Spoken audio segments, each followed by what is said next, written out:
Hello guys, আসসালামু আলাইকুম। আপনারা সবাই কেমন আছেন? আশা করি ভালো আছেন। তো আজকে আমি আমার হাজবেন্ডের এক পছন্দের খাবার তৈরি করে দিলাম। আমার হাজবেন্ড অনেক দিন থেকে বলছে যে তুমি একটু জর্দা সেমাই রান্না করো। তো আমার শরীরটা ভালো ছিল না, তাই ওকে রান্না করে খাওয়াতে পারি নাই। ঈদেই খাইতে চাইছিল, কিন্তু আমি ওকে এটা খাওয়াতে পারিনি। তো জানেনই তো যে হাজবেন্ডের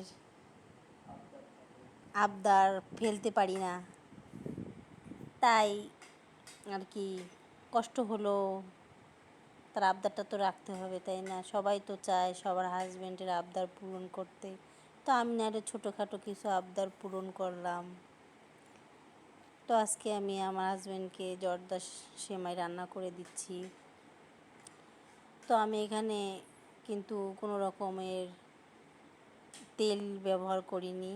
আমি আজকে ঘি দিয়ে আমার হাজবেন্ডকে জর্দা সেমাই রান্না করে দিলাম। আমার হাজবেন্ড তো খেয়েই বলছে যে অনেক টেস্ট হয়েছে, আর আমাকে বারবার লাইক দিচ্ছিল যে তুমি এত সুন্দর করে রান্না করতে পারো, আমি তো ভাবতেই পারি না। তুমি তো অনেক সুন্দর করে রান্না করছো জর্দা সেমাইটা, আমার খুবই ভালো লাগছে।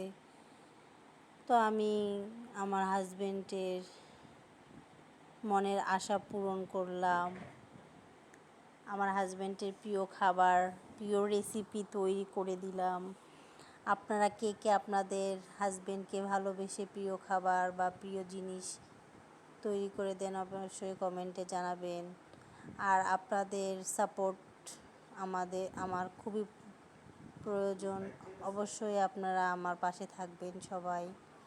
আর আমার ব্লগে যদি কোনো ভুল ত্রুটি হয়ে থাকে অবশ্যই আমাকে ক্ষমা দৃষ্টিতে দেখবেন প্লিজ। আমি ছোট ছোট ব্লগ বানাই, মিনি ব্লগ। জানি না আপনাদের কাছে কেমন লাগে। তো আপনারা সবাই আমার পাশে থাকবেন প্লিজ, আর আমার চ্যানেলটা সাবস্ক্রাইব করবেন। আমার ভিডিওগুলো অবশ্যই শেয়ার করে দিবেন। তো আজকে এই পর্যন্তই। আল্লাহ হাফেজ।